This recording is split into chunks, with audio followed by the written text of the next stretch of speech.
नमस्कार दोस्तों, स्वागत है आप सभी का हमारे YouTube चैनल पर। तो आज के इस वीडियो में हम बात करने जा रहे हैं, क्या सच में कोई कर्ण का कुंडल और कवच तोड़ सकता था? मतलब किसी और के पास इतनी शक्तियां थी कि सूर्य भगवान का दिया हुआ कुंडल और कवच कोई और तोड़ दे? तो इसके बारे में जानते हैं। बस वीडियो में अंत तक जरूर बने रहे। वीडियो को लाइक और चैनल को सब्सक्राइब तो जरूर कर देना। तो चलिए फिर शुरू करते हैं। कर्ण, जिसे सूर्यपुत्र के नाम से भी जाना जाता था, महाभारत में उन नायकों में से एक है जिनकी कहानी जितनी दिलचस्प है उतनी ही प्रेरणादायक है। कर्ण के पास जन्म से ही सूर्यदेव द्वारा प्रदत्त कवच और कुंडल थे, जो उन्हें अद्भुत शक्तियां और अजयता वरदान प्रदान करती थी। यह कवच और कुंडल उनकी त्वचा से इस तरह जुड़े हुए थे कि कोई भी शस्त्र, चाहे वह कितना भी शक्तिशाली क्यों ना हो, उन्हें भेद नहीं सकता था। तो आज के इस वीडियो में हम जानते हैं कि कर्ण के कवच और कुंडल की शक्तियां कितनी थी। मतलब उस कुंडल और कवच में कितनी शक्तियां थी कि चाहे कोई भी आ जाए, या ब्रह्मास्त्र हो, पाशुपदास्त्र अस्त्र हो, या फिर कोई और अस्त्र हो, तो क्या सच में वो भेज सकती थी? इतनी शक्तियां थी किसी के अंदर? तो चलिए फिर इसके बारे में जानते हैं। महाभारत में कहा जाता है कि कर्ण का कुंडल और कवच उसकी रक्षा का सबसे बड़ा साधन था। ऐसा भी कहा जाता है कि अर्जुन, जो महाभारत के युद्ध में उनका प्रतिद्वंदी था, उसके लिए सबसे बड़ा खतरा तो यही था कि कर्ण का कुंडल और कवच कैसे भी उतार फेंक दे। इंद्र, जो अर्जुन के पिता माने जाते हैं, इस बात को समझते थे, इसलिए उन्होंने एक ब्राह्मण के वेश में कर्ण से उसका कुंडल और कवच दान में मांग लिया। कर्ण अपनी दानवीरता के लिए बहुत ही ज्यादा प्रसिद्ध माने जाते हैं, मैं जैसा कि आपको बताना चाहूंगा। और उन्होंने बिना किसी सवाल के इंद्र को अपना कवच और कुंडल दे भी दिया। इसी वजह से महाभारत के युद्ध में अर्जुन द्वारा उनका वध संभव हो सका। तो चलिए फिर अभी हम ये जानते हैं कि आखिर कर्ण इतने बड़े दानवीर कैसे बने। क्यों उनको जब कोई भी इंसान या फिर कोई भी देवता उनकी परीक्षा लेने आता था, तो आखिर कर्ण बिना सोचे समझे कैसे दान कर देते थे? मतलब वो जो सामने वाला देवता कोई भी आ रहा है, फिर जो कोई भी परीक्षा लेने आ रहा है, उससे बिना कुछ पूछे जो कुछ भी वो मांगता था, चाहे वो ब्राह्मण हो, चाहे वो पंडित हो, चाहे वो देव हो, चाहे वो स्वयं भगवान विष्णु जी क्यों ना हो, या फिर श्री कृष्ण जी क्यों ना हो, वो सब कुछ दान कर देता था। तो चलिए फिर इसके बारे में जानते हैं। कर्ण की दानवीरता की कहानी आज भी प्रेरणा देती है। कर्ण किसी भी याचक को खाली नहीं लौटाता था। एक बात की समय कि जब भगवान श्री कृष्ण ने स्वयं उनकी परीक्षा लेने का निर्णय ले लिया। ऐसा भी कहा जाता है, श्री कृष्ण ने एक गरीब ब्राह्मण का रूप धारण किया और कर्ण के पास जाकर उनसे दान मांगा। कर्ण ने अपने पास जो कुछ भी था वह बिना किसी झिझक के दान में दे दिया। यहाँ तक कि जब इंद्र ने उसके कुंडल और कवच मांगे, तब भी उन्होंने बिना किसी सवाल के उन्हें दान भी दे दिया था।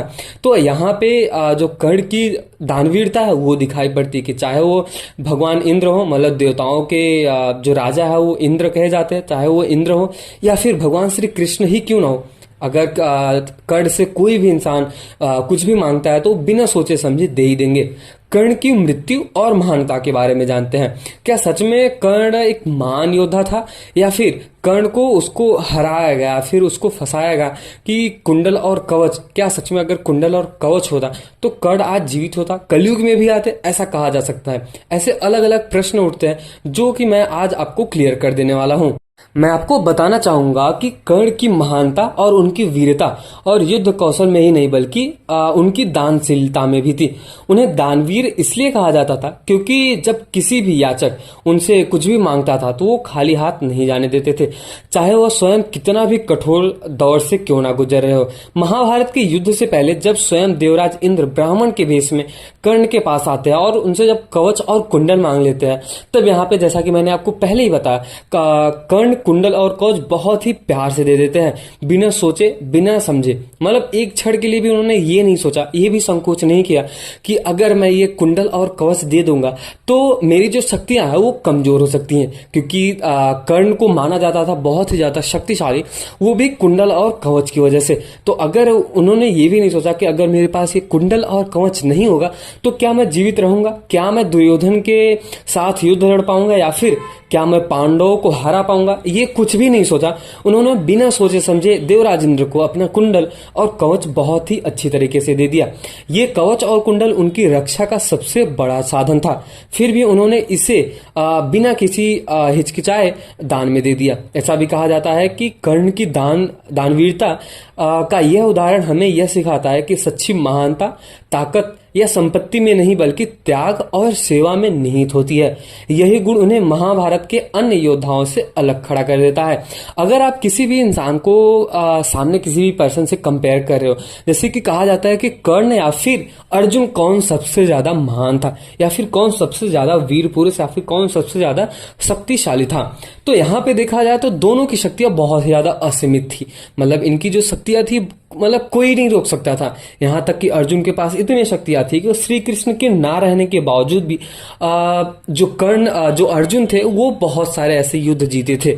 मतलब ये ऐसा कहा जाता है कि महाभारत के युद्ध में श्री कृष्ण को आना पड़ा, क्योंकि उनको पता था कि महाभारत का जो युद्ध है वो चाल चली जा रही है। मतलब जो शकुनी है और गुरु द्रोण है और अश्वत्थामा, लोग ऐसे ऐसे महापुरुष थे जो पांडवों को परेशान कर सकते हैं या फिर पांडवों को हरा भी सकते हैं। तो यहाँ पे श्री कृष्ण को आना ही पड़ा। और वैसे भी क्यों ना आते, क्योंकि उनके वो चचेरे भाई थे। ऐसा कहा जाता है कि जो श्री कृष्ण और अर्जुन थे ये चचेरे भाई थे। तो अगर आप ही ऐसा सोचो कि आपके भाई के साथ अगर किसी भी इंसान का झगड़ा हो रहा है, या फिर अगर हम कलयुग की भाषा में बात करें तो अगर किसी भी इंसान का झगड़ा हो रहा है और आपका वो रिलेटिव में भाई लगता, तो आप जरूर जाओगे बचाने। और जब स्वयं भगवान श्री कृष्ण की बात होती है तो क्यों न जाएं। और वैसे भी जो सत्य और धर्म की ओर लड़ रहा है, जो अपने धर्म के लिए लड़ रहा हो, अपने घर परिवार के लिए लड़ रहा हो, तो अवश्य जाना पड़ेगा।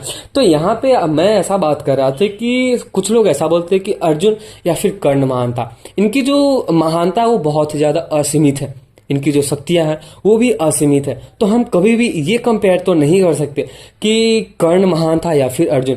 बट अगर देखा जाए, अगर हम ध्यान से देखें तो कर्ण की जो महानता है, कर्ण की जो शक्तियां हैं वो एक तरफ है, और अर्जुन की जो शक्तियां हैं और महानता है उनकी एक तरफ है। अर्जुन जो था वो धर्म और सत्य के मार्ग पे जा रहे थे। और यही अगर हम बात करें कर्ण की, कर्ण ना चाहते हुए भी अधर्म के मार्ग और असत्य के मार्ग पे जाना पड़ा। तो इस हिसाब से देखा जाए तो कर्ण भी एक महान धनुर्धर और महान पुरुष था। ऐसा कहा जाता है कि कर्ण के जैसा आज तक दानवीर ना कोई हुआ है और ना ही कोई होगा। तो अगर कर्ण का कुंडल और कवच देवराज इंद्र नहीं मांगे होते, तो क्या कुंडल और कवच के साथ आज कर्ण कलयुग में वापस आते, या फिर कलयुग में कह सकते हैं, या फिर कर्ण अजर और अमर हो जाते? तो चलिए फिर इसके बारे में बात करते हैं। अगर कर्ण का कुंडल और कवच होता तो क्या ये कलयुग में होते? तो इसके कुछ अलग अलग विशेषताएं हैं या फिर ऐसा मान्यताएं हैं कि अगर ऐसा होता तो क्या कर्ण वापस से आते, कली के साथ रहते या फिर कल्कि के साथ रहते? मतलब जो भगवान विष्णु के 11वें अवतार है, मतलब कल्कि, उनके साथ रहते कर्ण, या फिर कली के पास रहते, या फिर कली के साथ उनके साथ रहते, उनका मदद करते? तो चलिए फिर इसके बारे में जानते हैं। अब आप ये सोचिए कि अगर कर्ण आज के कलयुग में होते और उनके पास वही दिव्य कवच और कुंडल होते तो क्या होता? इसकी कल्पना करना बहुत ही ज्यादा रोमांचक और बहुत ज्यादा कठिनाइयों में डाल देने वाली है। आज के इस आधुनिक युग में जहां तकनीकी और विज्ञान ने बड़ी प्रगति की है, ऐसे दिव्य कुंडल और कवच की शक्ति अद्वितीय होती। कहा जाता है कि इस टाइम में जब हर एक इंसान, हर एक देश, जितने भी देश है, उनके पास परमाणु बम है, तो सोचो अगर वो अपने भारत देश में होते और उनके पास कुंडल और कवच होते तो क्या होता? मुझे तो नहीं लगता कि दुनिया में ऐसा कोई इंसान होता जो उनको हरा सकता, कितनी भी टेक्नोलॉजी, कितनी भी पावरफुल ना हो जाए। कुंडल और कवच को कोई भी नहीं तोड़ सकता था, यहाँ तक कि अर्जुन भी नहीं। बट अगर हम बात करें परमेश्वर श्री कृष्ण की, उनके पास तो हर चीज का तोड़ है। जब उन्होंने ही बनाया तो अवश्य उसको तोड़ ही सकते हैं। तो कुछ ऐसे हम रहस्य के बारे में जानेंगे या फिर कुछ ऐसे पॉइंट्स के बारे में जानेंगे जिससे ये पता चलता है कि अगर वो कुंडल और कवच होता तो क्या सच में आज कलयुग में कर्ण होते या फिर किसके साथ रहते? तो अजय योद्धा की भूमिका, कर्ण का कुंडल और कवच उन्हें आज भी किसी भी युद्ध या संघर्ष में अजय बना सकते थे। यह कुंडल और कवच किसी भी आधुनिक हथियार, बुलेट, मिसाइल, यहाँ तक कि परमाणु बम को भी बेअसर कर सकते थे। अगर कर्ण के पास उनका कुंडल और कवच होते तो कोई भी सेना या सुपर पावर उनके सामने टिक नहीं पाती। वह दुनिया के सबसे शक्तिशाली योद्धा होते जिनसे पूरा विश्व डरता। अब हम इसके बारे में बात करते कि कर्ण का सामाजिक योगदान कैसा होता। कलयुग में अगर कर्ण होते तो उनकी दानशीलता और सहानुभूति का समाज में बहुत ही बड़ा प्रभाव होता। आज के दौर में लोग स्वास्थ्य और प्रतिस्पर्धा में जी रहे कर्ण जैसे व्यक्ति का होना समाज में एक नई दिशा और प्रेरणा देता है। वह अपने कवच और कुंडल का उपयोग केवल स्वयं ही की रक्षा के लिए नहीं बल्कि दूसरों की सहायता और सुरक्षा के लिए भी करते थे। कर्ण और कलयुग की चुनौती, इसके बारे में जानते हैं। जैसा कि मैं आपको पहले ही बता रहा हूं, कर्ण जो सत्य और धर्म के लिए सदैव खड़े रहते थे, कलयुग के भ्रष्ट और स्वार्थी समाज में भी अपने आदर्शों के साथ टिके रहते। कलयुग में सबसे बड़ी चुनौती शायद तो यही होती कि कर्ण को लालच, छल, कपट और अन्याय से लड़ना पड़ता, लेकिन उनके पास वह दिव्य कुंडल और कवच होते जो न सिर्फ उन्हें भौतिक युद्धों में विजयी बनाते बल्कि नैतिक और सामाजिक युद्धों में भी उन्हें अजय करते रहते थे। कर्ण की महानता और प्रेरणा के बारे में बात करते हैं। कर्ण की कहानी आज भी हमें बहुत ही ज्यादा प्रेरित करती है कि कर्ण की शक्ति का सही उपयोग वही है जो दूसरों की भलाई के लिए हो। अगर कर्ण कलयुग में होते तो उनकी दानशीलता और न्यायप्रियता उन्हें आज के नेताओं, योद्धाओं और समाज के महत्वपूर्ण व्यक्तियों के सबसे ऊपर खड़ा कर देती।